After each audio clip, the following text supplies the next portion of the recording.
যুক্তরাজ্য বাংলাদেশের মধ্যে অংশীদারিত্ব আরও জোরদারের প্রত্যয় ব্যক্ত করা হয়েছে। সকালে পররাষ্ট্রমন্ত্রী ডক্টর খলিলুর রহমানের সাথে সৌজন্য সাক্ষাৎ শেষে এমনটাই জানিয়েছেন ব্রিটিশ হাইকমিশনার সারা কুক। বৈঠকে দ্বিপাক্ষিক সম্পর্কের শক্তি ও গভীরতা পুনর্ব্যক্ত করেন রাষ্ট্রদূত এবং বিভিন্ন ক্ষেত্রে সহযোগিতা সম্প্রসারণে উভয়ই সম্মত হন। সেভয় একদম আম সরবে, ইফতারে হোক ঠান্ডা ঠান্ডা আম।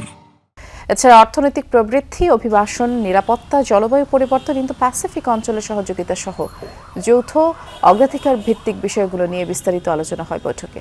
স্বার্থ সংশ্লিষ্ট খাতে সমন্বয় বাড়ানোর উপর গুরুত্ব আরোপ করেন সারা কুক ও পররাষ্ট্রমন্ত্রী। যুক্তরাজ্য বাংলাদেশের সাথে দীর্ঘদিনের ঘনিষ্ঠ অংশীদারিত্বের কথা উল্লেখ করে সারা কুক আরও বলেন, বাংলাদেশের নতুন অধ্যায়ে দুই দেশ আগের মতোই ঘনিষ্ঠভাবে কাজ করে যাবে।